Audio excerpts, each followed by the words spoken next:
Hello, everyone. Welcome to this session of Talking Tech, Women and Girls in ICT.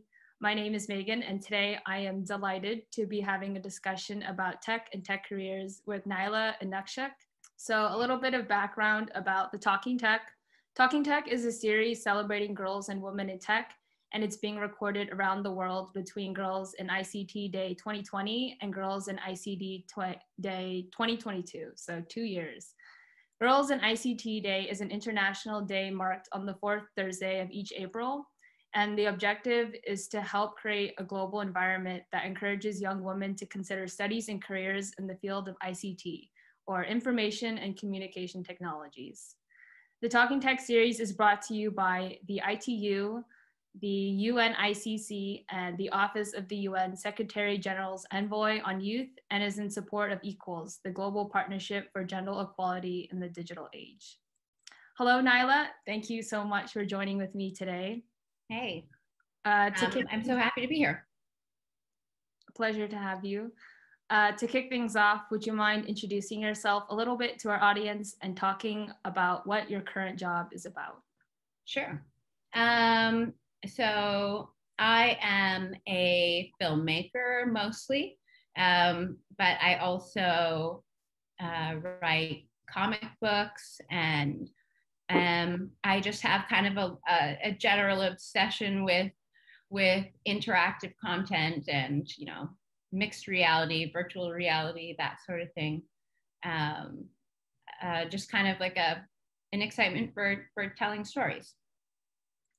Yeah, that's super awesome. How did you get started in filmmaking? Was this something you've been doing since you were little, or maybe started? Yeah, I think I would just started out as a fan of movies. My mom loved Hitchcock, I guess, growing up. She just introduced me to specifically the movie Birds when I was really, really young. I remember because I was in grade 3, which I feel like is maybe a little bit too young, because if you've ever seen it, there's like eyes being poked out of people and that sort of thing. But so I think I just kind of fell in love with scary movies. And then as a teenager, that was just a passion of mine that stuck. And I started making movies with my friends, and certainly in high school, we were just kind of, fooling around. I still hang out with them, and some of them are still, one of them's an editor, another one's an actor.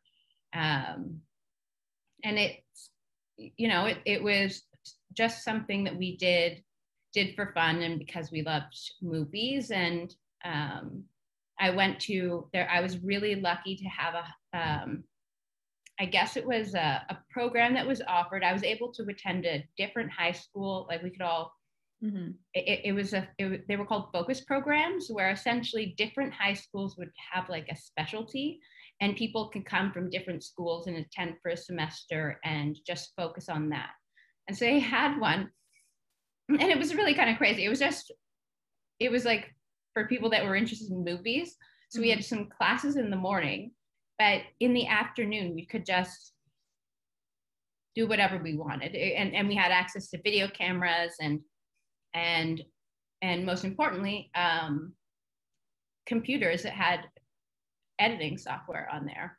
And so we were able to just shoot stuff, edit stuff, and it was just this really kind of amazing and creative experience. And that kind of was the reason I decided to go to film school, which was, more of the same kind of thing, just with a little more structure, I guess.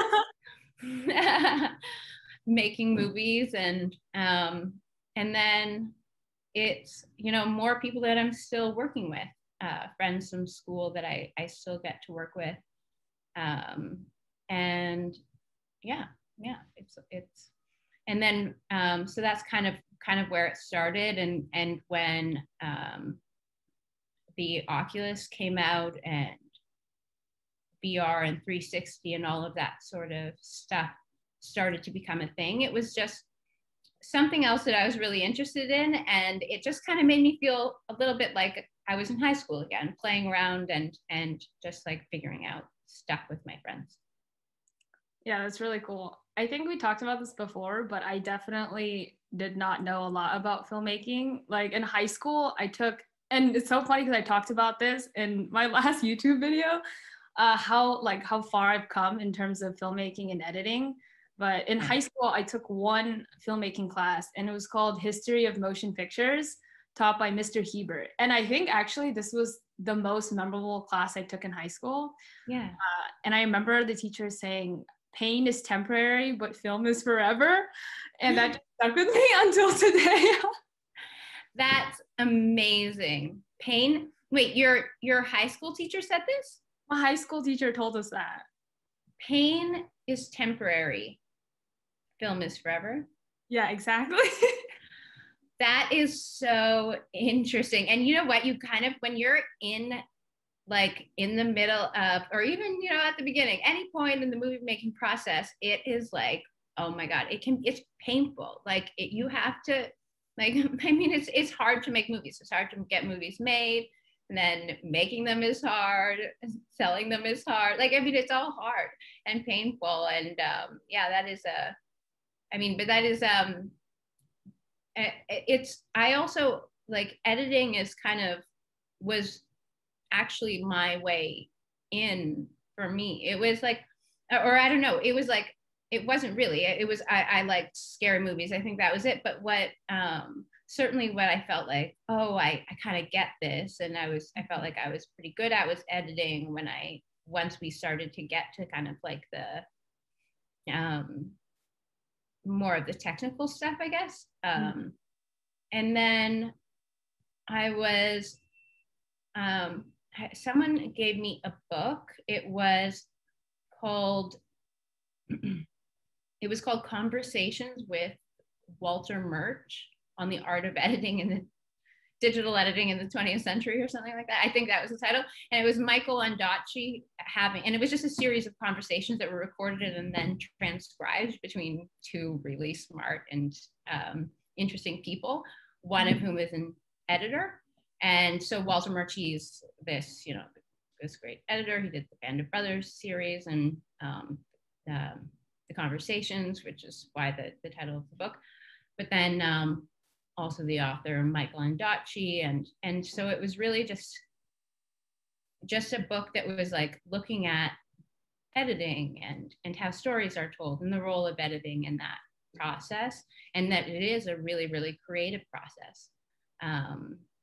And actually the first, most of the editors, editing started as kind of was seen as like a woman's job, because it was firstly like it was like a physical, you were taping, you were like cutting, slicing and taping film together, and the tables were similar to those of like a sewing machine. And this is what I was told anyway. Oh, wow. So anyway, it was like this was seen as like women's work, and so most editors of film were women, and then it, you know, changed, the industry changed and all of that sort of thing. But it's but to me, I think it's like it and certainly that I've seen it in the process of my feature, that, you know, so much of the storytelling comes in the edit. Oh yeah, I love editing, but I simultaneously hate it at the same time, because when I film a video or a YouTube video, I have a sort of vision or I guess plan of what I think I want the end product to look like. And sometimes I just sit there before editing and just think, oh, I'm gonna have to manually go through and make all these changes. And it's definitely a lot of work, but seeing the end product makes it totally worth it. Yeah, like it's tedious. Exactly. Yeah, and also I should say that like on my features, I'm sitting with an editor who's doing all the work. And then, so I'm like, we should make that shorter, that we like, you know, we should tighten this up. And then they're really, you know, it's a different process. I with my feature, I didn't edit it. And So that is I guess my luxury. Yeah, but it's, and then even my editor, they've got like an assistant that can help manage some things.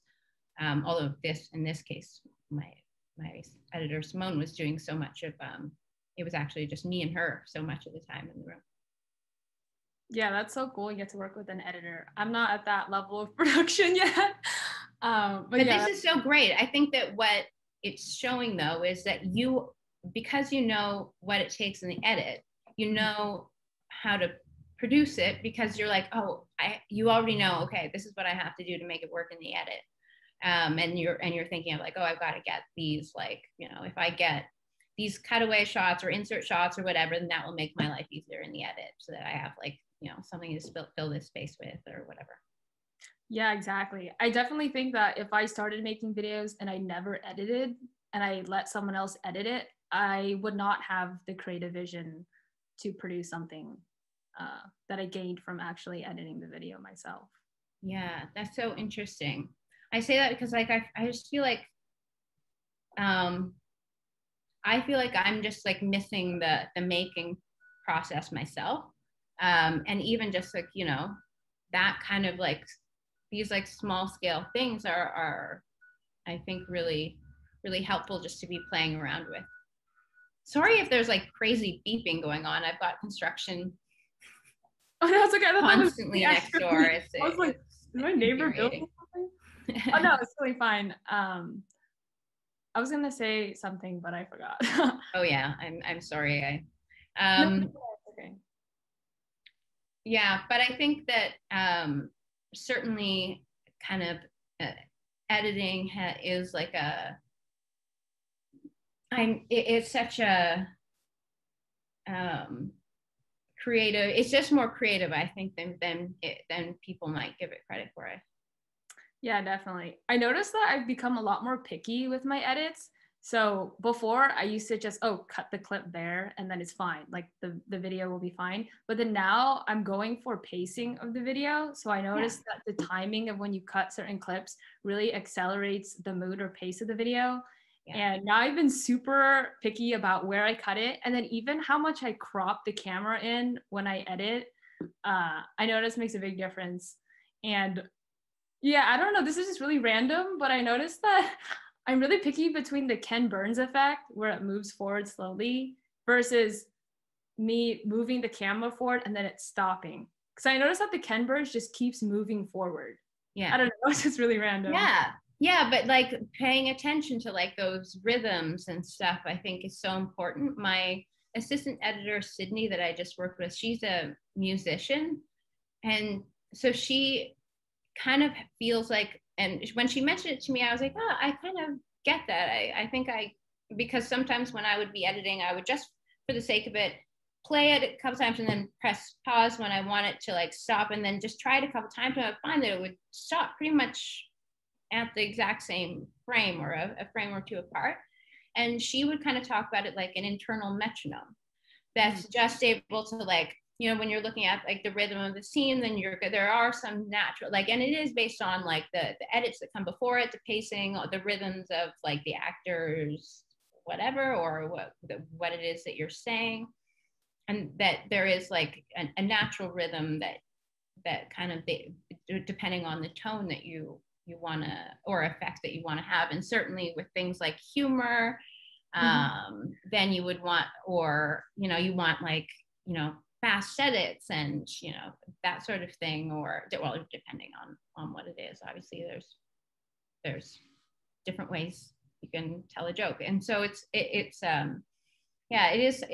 interesting to play around too with like oh, is that joke working? And then shift something in the edit, give something more of a pause, and then it fixes the problem.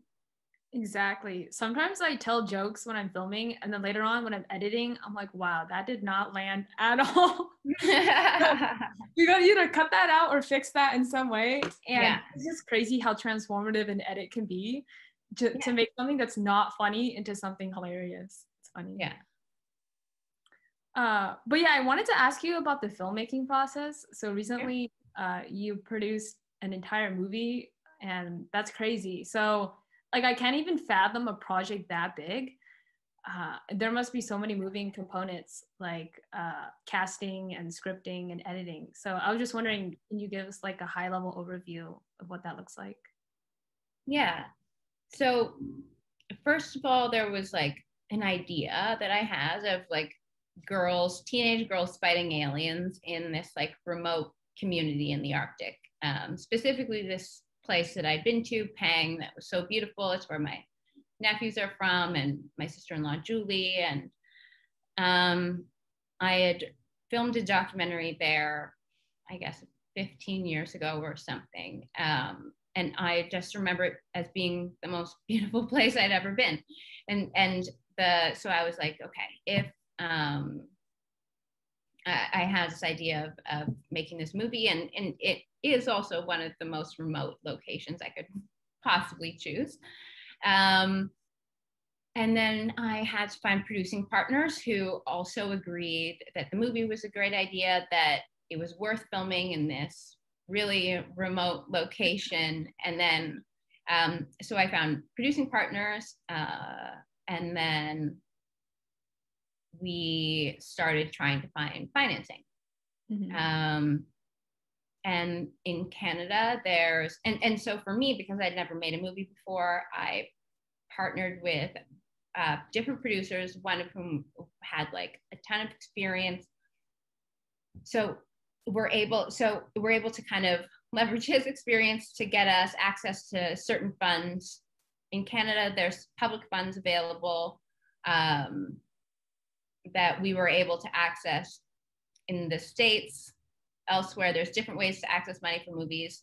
Even now, there's like, you know, a bunch of ways that you can access, find a way to make a movie. But if you had an idea and you're a director, you're a writer, you're a producer, and this is your first time, I would try to find producing partners that have done this before, because that's going to be your way in if you haven't. And it's just, you know, it's insurance for yourself.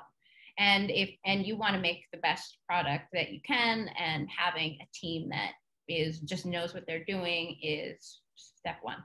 And so then it's finding your financing, and depending on who your partners are, there's different ways of accessing that. And then once we have the funding in place, I mean, and even a bit before that, you're in the process of casting and writing the script, of course. And so I went up to Nunavut, which is where we shot the movie. It's a territory in Canada in the high Arctic. And with my writing partner, Ryan Cavan, we were hanging out with a bunch of teenagers, going out on boats and doing all sorts of stuff. And we wrote a script in the process of this. And then, you know, and in that process found a bunch of the cast as well.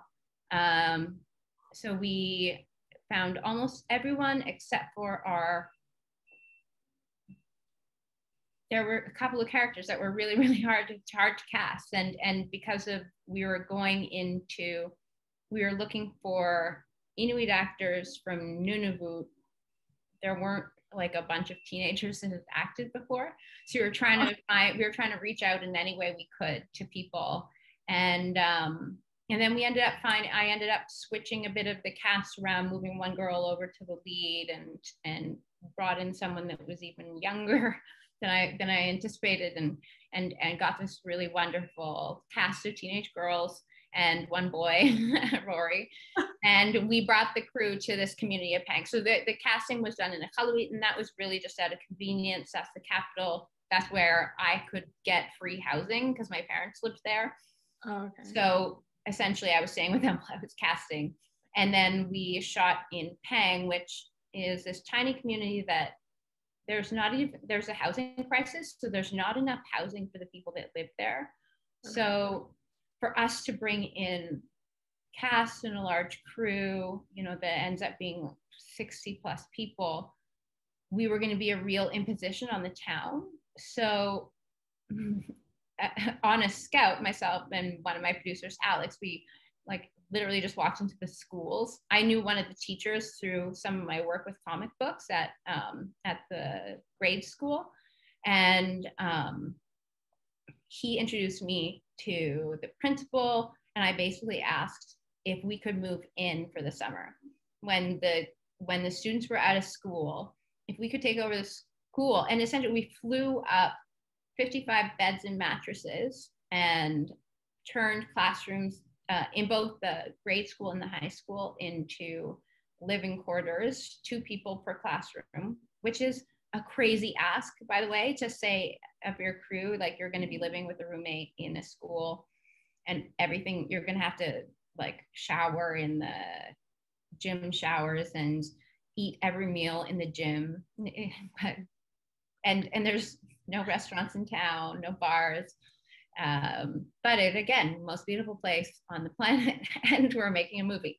So and through that process, you end up the kind of people that sign up for something like that are really, really, turns out, really incredible people. And we got a fantastic crew that just was so experienced, way more experienced than me, which is, you know, the point. And we got up there, and it was crazy. It was, for me, learning kind of every lesson, but you know, you do kind of just have to do it to know what it is.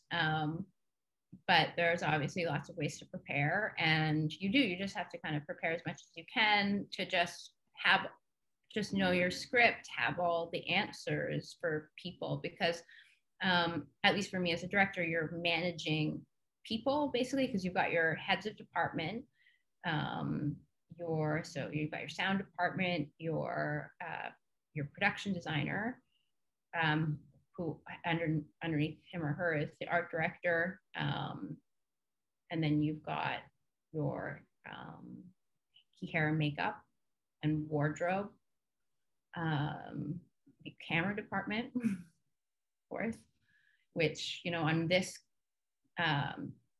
film was a 2-camera team, so we always were filming 2 cameras at once, and that was great because we had a young cast so we could be getting it from 2 angles essentially. Am I missing? I should have been counting the department. Someone's going to be mad. But I mean, and then you just have to be trusting your keys, your department heads so much, and because they then have managed their teams. And it is like and then the process of making the movie, which can take a month or a couple months, and really long days, 18-hour days, 6 days a week. And it's like, and it's crazy, and exciting and super high pressure. You're spending lots of money depending on the project, but you know, everyone's putting their time and energy in, and that's the most valuable thing. And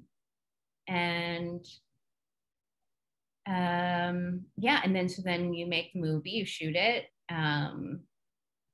and then the editing so you pretty much go into editing right away. So my editor started doing a rough assembly, so they essentially go through and look at all the footage with their assistant editor if they have one, and they essentially make some choices. You know, maybe they might even just be, you know, making some selections, but putting the footage into an assembly that kind of feels almost like a movie. But and then you watch that, see if you have a movie. And that is usually, I've been told, a terrifying experience. It was a terrifying experience, absolutely, for me. It was the worst feeling ever to watch that rough assembly, and I was just convinced that, really? No, like, what have we done? But then I was like, sure, that yeah, this is actually, there's a movie here, this is what happens, and then you start building the movie from there. And the frustrating thing is, like, so much of this process is like, you build the movie in the edit, and then of course there's like all of these things, all these other elements that are, you know, having to be developed, and then and for me, the best, like, when all of them can come together and you're starting to like really like play around with that stuff, that's when it's so much fun. But it takes so long to get there. And so there's the edit, and then with this movie we had actually over 200 VFX shots that you're overseeing, and we had multiple teams doing VFX, and that's creature work, the blood sprays, like all of these kinds of things. And then there's the sound design that's happening as well. ADR is an additional dialogue recording is a big one, especially because we had teenagers that sometimes they would just the best take, maybe wasn't the best line delivery or didn't have the right emphasis. It's not necessarily because they didn't give a great performance. It might just be like, the one where they had the best physical performance, maybe they didn't project as much as I would want them to. And so that, or there's a new piece of dialogue that we want to add in a cutaway that that would help clarify the scene or something. So that was like a real crazy process because we were doing it in the pandemic and we couldn't fly up to a Halloween, and so we had these kids like recording ADR in this tent that was built to be like an outhouse tent when you go out like camping. Yeah. And with blankets all over top, and then a microphone like hanging inside. Like it was so crazy. We're on Zoom with them being like, okay, can you, like, it was bonkers. And they had like this iPad to do playback. And then yeah, so then all of the pieces come together. The sound mix, when you watch the movie and then you're also doing first the color grade, you make sure the picture is done, and all the VFX have to be done before the color grade, and they're going through and coloring the movie, and that makes a big impact. And once it's colored, then you go to sound design, sound mix, and so then all the sound design elements are in there, and then you're mixing them with the music. Oh yeah, because the music's being composed also alongside of that. And we have these really great DJs, a tribe called Red Now, they're called Hallucination, but they are fantastic. The score is insane. I can't wait for people to hear it. But it's like the first time they've ever scored a movie. And so like that process was its own amazing, challenging thing. And then we had some additional music that was done by this incredible composer that is just like, I mean, it's just so exciting to see all the elements come together, but you really don't see, you can't even like hear the music really until it's all mixed in with the dialogue, and everything is like, it's such an, and that process is like, I feel like way too fast. I'm like, wait a minute, let's talk about these things. But you really are just having to like, I mean, it is what it is. It's expensive. And then there's like all the things like the clearances, making sure the lawyers have made like have cleared the movie, and that the music licensing, and for licensing any music that's been cleared. Add any, and then the credits, logos, that sort of thing. And there's also within there's people that have to give their opinions on the edit and then feedback. And that's my producers, but then also the funders of the movie, the broadcasters, the sales agents. Everybody has this kind of contributed in at an executive level is encouraged to give feedback. And it's, these are people that watch movies all day. So it's like really nice to just get that and feedback, encouragement, whatever it is. But then it's also, I've had calls where they've been like, okay, well, I hope that you're ready to really like sit with this edit and work on this edit a few like more months. And I'm like, what? It's done. I've been doing this for 18 months. Like I thought, but so it's just, but then it's like, and so then the movie's done, but then even there, it's, there's like a whole next process that I am going to be kind of figuring out,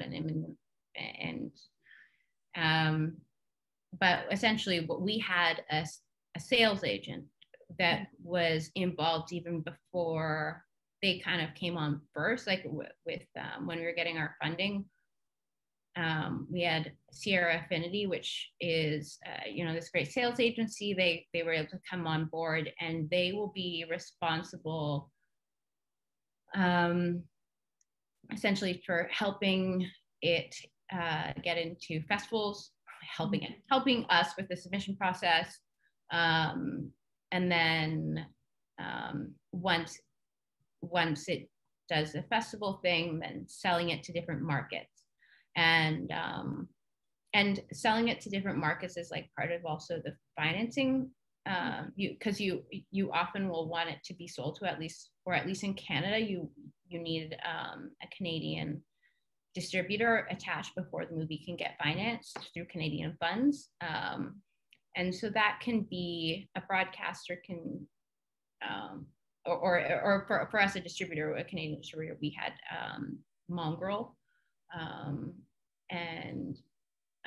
But then that's to sell the movie in Canada. So Mongrel has like an online partner, but then they also would be responsible if there was a theatrical release. Mm-hmm. But for every other place outside of Canada, Sierra Affinity, they would sell it to different territories. So and there's different methods for them to do that. If it's like Europe could be one territory, or like France, Germany, like those could all be individual territories. And I say that it's like, there's people that represent like Europe or UK or something like that. But again, it's kind of other people's job to do. And then I'm just like, I'll show up when I need to and be helpful. And then hopefully, the stars of the movie, the teenage girls, like they're really, we're hoping to have them be involved in the process and all of that sort of thing as well. Wow, that sounds like a very creative process, and I should not be complaining about how long it takes to produce a YouTube video now. Mine is on much smaller scale than that. But one thing I always wondered was, after you do a day of filming and shooting, do you look at the footage immediately? Because sometimes I'll film something and then while I'm editing, I think, oh, I kind of regret not filming it that way, or I could have done this differently. Yeah. So my editor, Simone, and her assistant editor were up there in Peng with us. So they have an editing suite, and there's also someone there that's doing some initial color. So basically the footage at the end of the day is immediately getting processed and put onto multiple machines, computers. And so that, because this is like, that this is valuable stuff at this point, these hard drives are, so then all the footage gets put on to, the hard drives, and then the editors will start, we can be looking at things, and they can be cut if we're like, we on film sets, you rarely have the luxury of going back and doing pickups. Mm-hmm. Everything is so tightly scheduled that your days, it's like, and for us, so making your days is shooting everything that's on your call sheet. That everything that you plan to shoot that day, you're getting everything. That's making your days. And it's like making your day is like a kind of like this blessing. And then you've got this very tight schedule. And for us, we had to be out before teachers came in. So it's not like, even if we were like, like it would be great to get this, like we're only in this location. We only have this location for 4 days or whatever for these shoot days. And so we do, but that's all the strategic planning. It's like, okay, so do we shoot this like this so that if we have to do any pickups, we can do it on this morning. And that is really like the job of my assistant director. And he's creating the schedule. He initially would, and I'm saying he because my assistant director is Saint Ryan. He breaks down the script, creates a schedule. So he's the one that is like, this is how many days I think it's going to take. Mm-hmm. And then my producers will be like, okay, well, cut a couple days off of that because we can only afford, 27 days. And then he'll be like, oh, okay, then maybe if we do this and this and this, we can maybe fit in this. And you're looking at it and you're like, you're seeing like 7-page days. So it's like shooting 7 pages of a script in a day. But then it's like, you know, it's all like, sometimes that's doable. And then sometimes it will be a half a page, and a script will actually take way more because there's an action sequence or requires like, you know, something else or multiple setups or something like that. So the AD is essentially responsible for knowing all of, understanding all of that, breaking it down, scheduling the script, and then constantly at the end of the day checking, okay, did we make it? Did we have to fit something in over here? Okay, what does that mean? Reshuffling things. And then we even had things, and there's stuff that comes up always. The schedule is never always going to be like that's based on a perfect scenario. But then what if, in our case, like our lead actor, Tatiana, she got really sick, and exactly halfway through the movie, she had to be flown out of the community of Pang to go to a hospital because there's no hospital in this town. There's a health center and thank goodness there was, and amazing nurses, but they sent her to Halloween, and they couldn't figure out what was going on with her. So they sent her to Ottawa. And so at that point, I was like, oh no, we're never going to get her back. And like I said, we have a limit on how many, like we gave people like an extra, we were like, okay, it's a weekend now, like take the weekend off. Like, and then we were also starting to do things like, okay, what scenes can we film where we're shooting it all, but the Tatiana stuff, and we're using like a body double, so another teenage girl that we've cut her hair to like be Tatiana's length, wearing her clothes. And then when Tatiana gets better, and we're just like hoping she gets better at this point, we'll come back and we'll film just her stuff. And so this happened, and for 5 days she was gone, but then they figured out it was up. We're able to send her back, and that's what we did. We went back to all the locations that we'd already shot in, shot her stuff. And we're able to kind of like pull it off, but that was like a real scheduling nightmare for my AD. Yeah, I was just about to ask you what happens if you come off schedule, because I'm sure there's times when you encounter challenges that you never expected, like your lead actress getting sick. Yeah, I can't remember. I feel like maybe, is that an insurance thing? There are things like that. Like that's what insurance is essentially for, because these things cost a lot of money. And putting on like extending your days, or it's like that's what contingency in the budget is for. Like you make sure, okay, we've got some money set aside just in case we have to have an extra shoot day or two. And that would, the line producer who manages the budget is, you know, the person who would, you know, can we do this or not? And yeah, and it is like such a large team of people, but everyone does kind of have like specific jobs, and yeah. Is there anything you would do differently when you're directing your next movie? Everything. But it was but that was just like, you know, I didn't know. I'd never directed a feature film before. I'd never directed a movie that was this big of a budget before. And I like, it was also, I had, so it was, yeah, it was crazy. I've got another script for a movie that I'm hoping to make. It's nice. So much simpler. It's kind of, I was like, I really wanted to make like an more adult horror movie. This is kind of a kid's adventure, a scary movie. But reading afterwards, I'm like, this is so much. It's simpler, but it's challenging in other ways. The acting is going to be like really challenging for this particular project, this new one.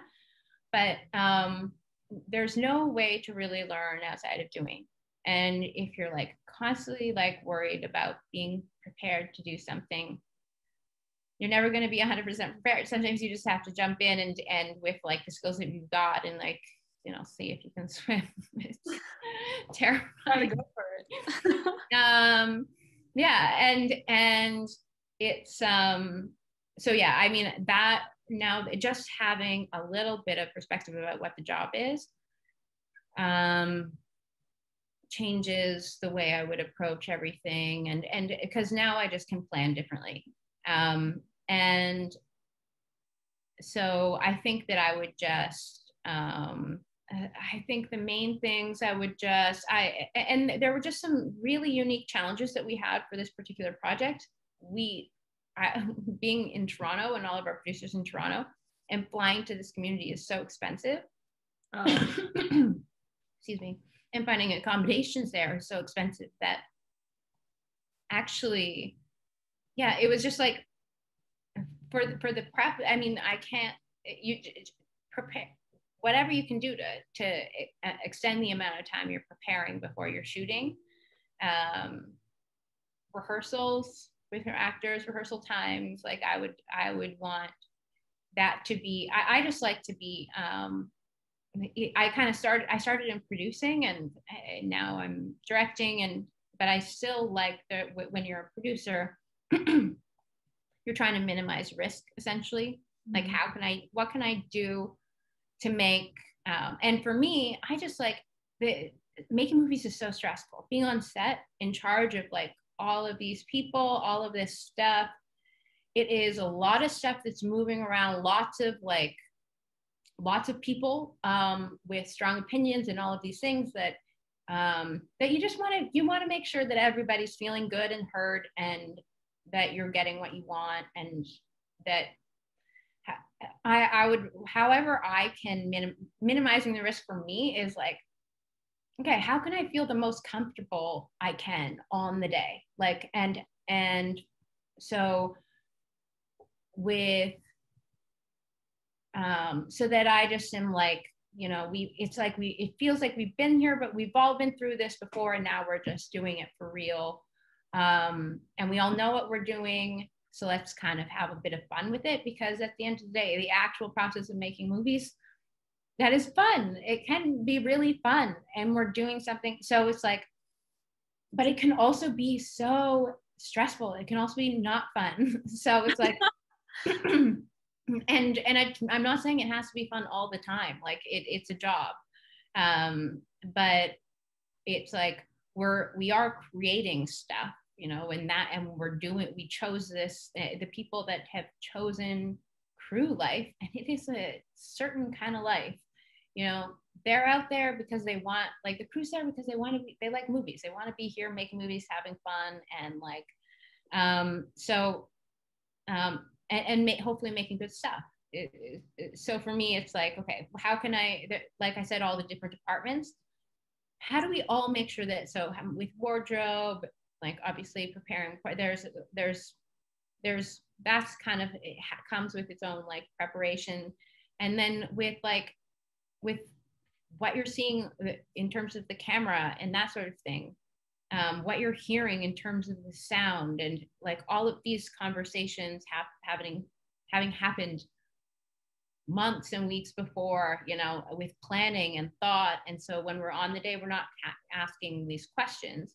We already know, and there's a plan, and we've got, and for me, that I like the idea of shot list, storyboards, and for action sequences, things that require a certain kind of pacing, animatics, which is an actual like editing of the storyboards, to make sure that we're getting what we need.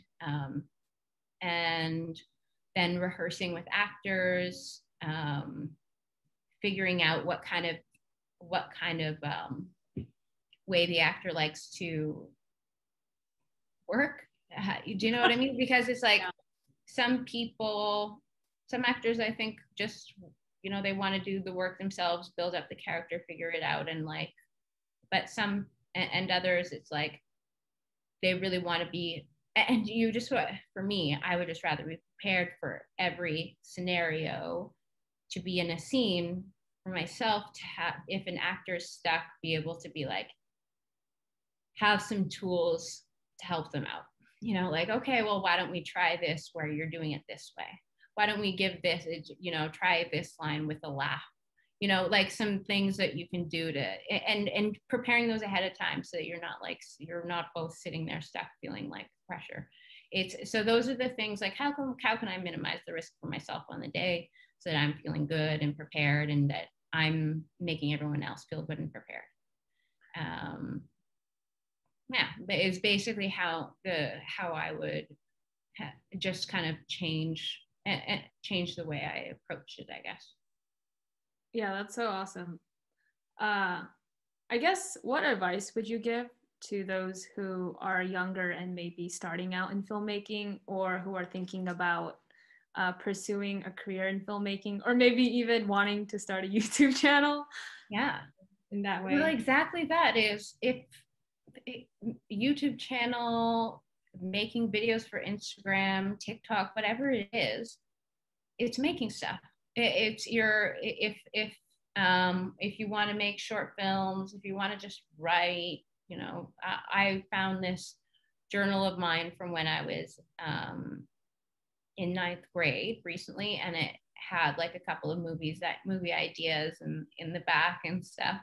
And it's like, within it, I was also talking about like, there's someone came in to talk about career counseling, and, you know, said, you know, there's like, I had an aptitude for architecture or whatever, like, you know, it's like, but in the meantime, I was like my journal, like putting in movie ideas, and like every single post is talking about Scream and Birds and The Shining. It's like, you can see in it, it's like, oh, I liked movies, and this is kind of what I wanted to be doing. And I struggled when I was a teenager, being like, is this the right, it didn't seem responsible in a way, you know, to make movies as a career choice. Mm-hmm. I thought that maybe, I don't know, I just kind of put some pressure on myself, feeling like I should maybe be doing something else.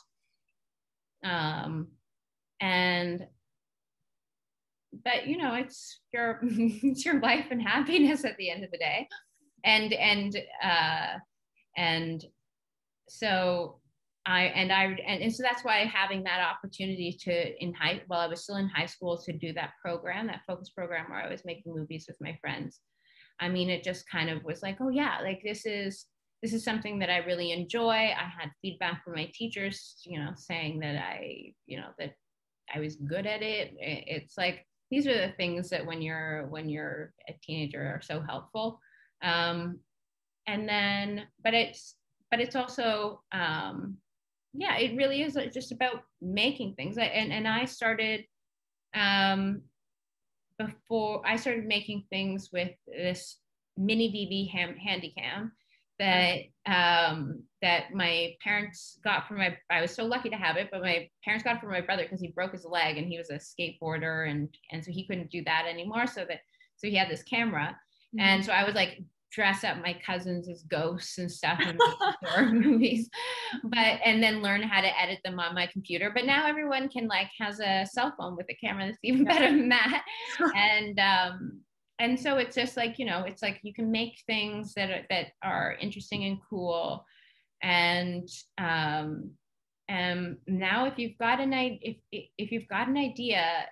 for something, and so much now, if you want to, like, this idea of teenage girls in a small town fighting aliens, like, that's a good idea. But you know, you can see how, like, I would suggest, if you're someone, like, make an animated proof of concept. So what I did actually for this is I went up and shot a proof of concept with some local girls with a little script, and scrounged up some money.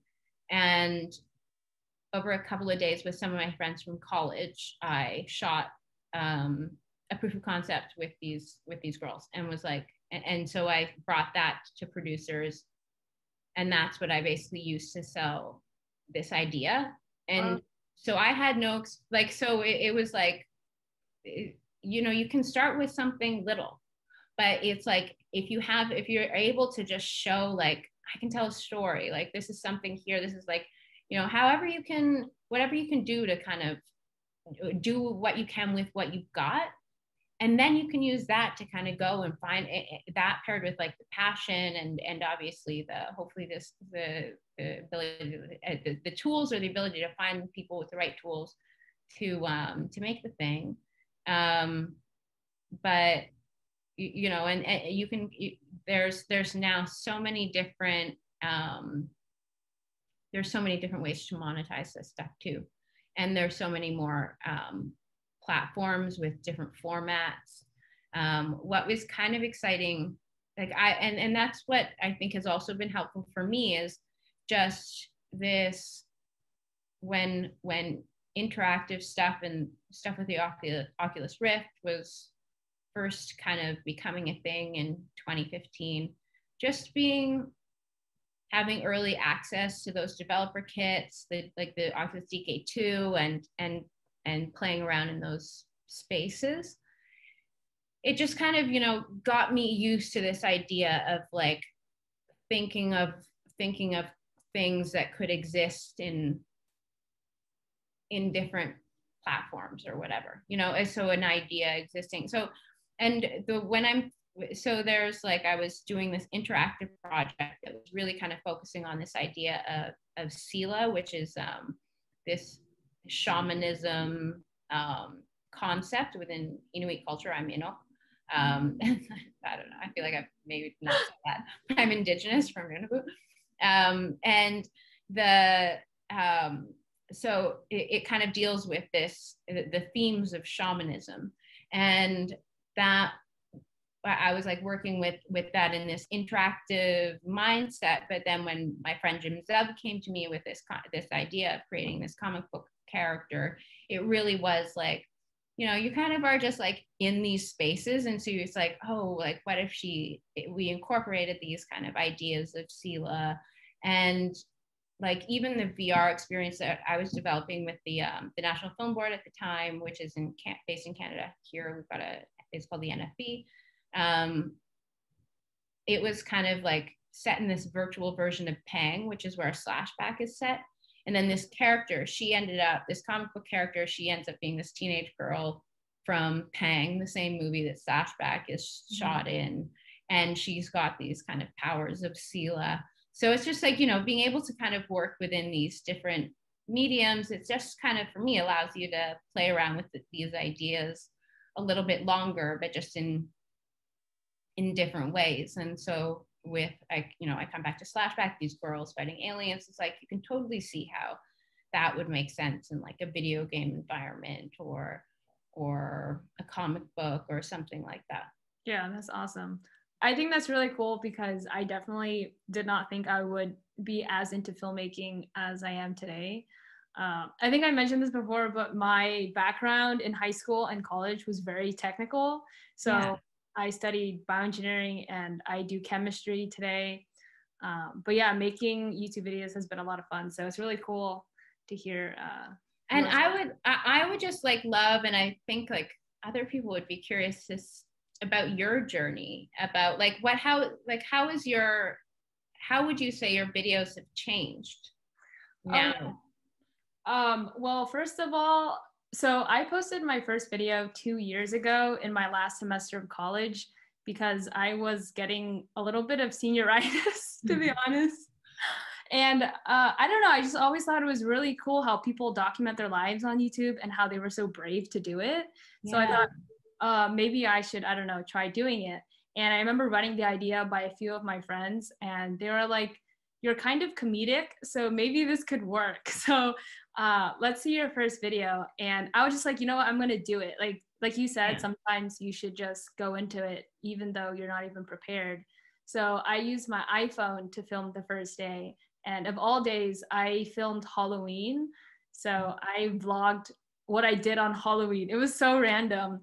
And I remember that I didn't even know when you film on your phone camera to hold your phone horizontally so you can get the footage horizontal. So some of my footage from that day was filmed vertically. And when I went back to edit, I was like, oh my goodness, there's black bars on the side of my footage on some of them. And so that video was just a bunch of random horizontal and vertical footage just stitched together. And definitely the editing process has become more easy for me, because I remember in the beginning, I didn't even know how to import footage from my phone into iMovie. That was like a big deal for me. And the pacing of my videos have changed quite a bit. I now use Final Cut Pro, which is a little bit of a step up from iMovie.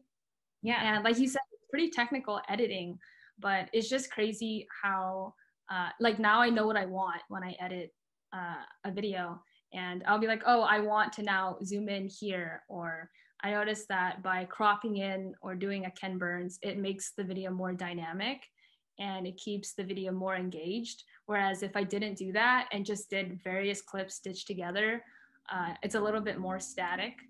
And I think with YouTube, I think this is the difference between YouTube and I guess actual films is YouTube is very punchy. So it's very homemakey type, and it's very choppy, I guess. So I know it's very just cut together. Whereas with films, it kind of draws the viewer in and it's a little bit calmer of pace.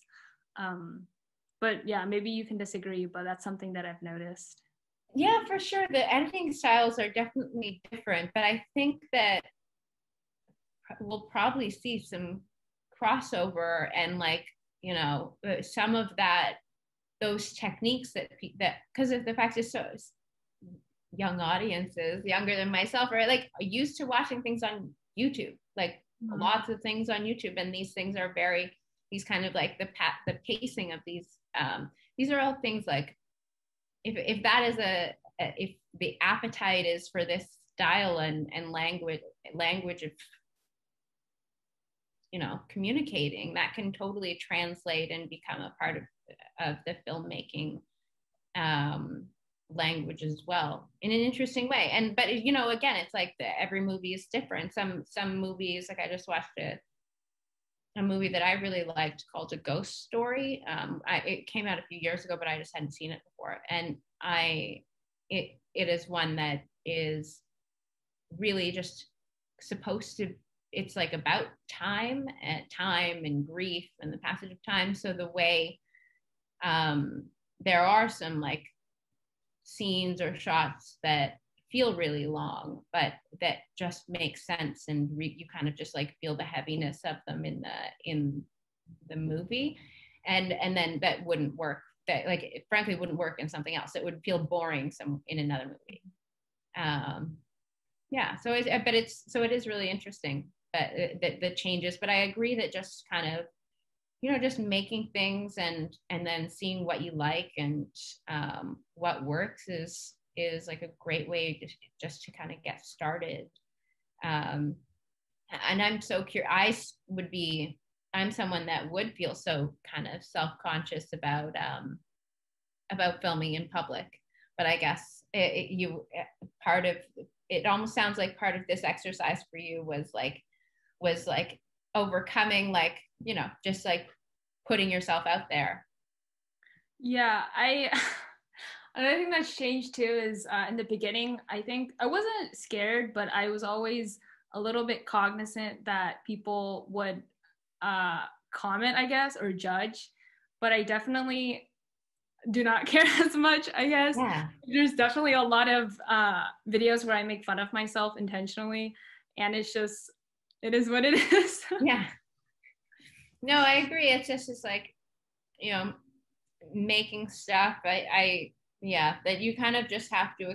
I mean, and I also see some things where people don't make comments about movies that I really like, or they think that it's terrible or whatever. Everyone has their kind of opinions. Yeah, definitely. Everyone has their opinions, and not everyone will agree, I guess.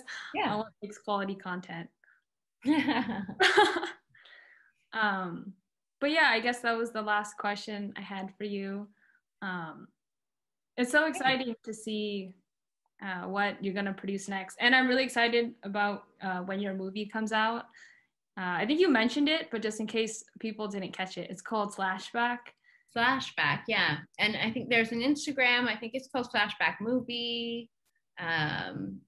but we'll, updating when we have information. And certainly I'll, keep you posted on other things. Yeah, I would love to see it. Maybe I should make a YouTube video where I react to your movie. Have you seen this? That's so funny. That'd be awesome. Yeah, that would be so funny. Well, that wraps up our session for today's Talking Tech, Women and Girls in ICT. Thank you so much, Nyla, for taking the time to do this interview. I enjoyed our chat so much today, and it was really great to hear your journey. And thank you so much to the viewers for watching as well.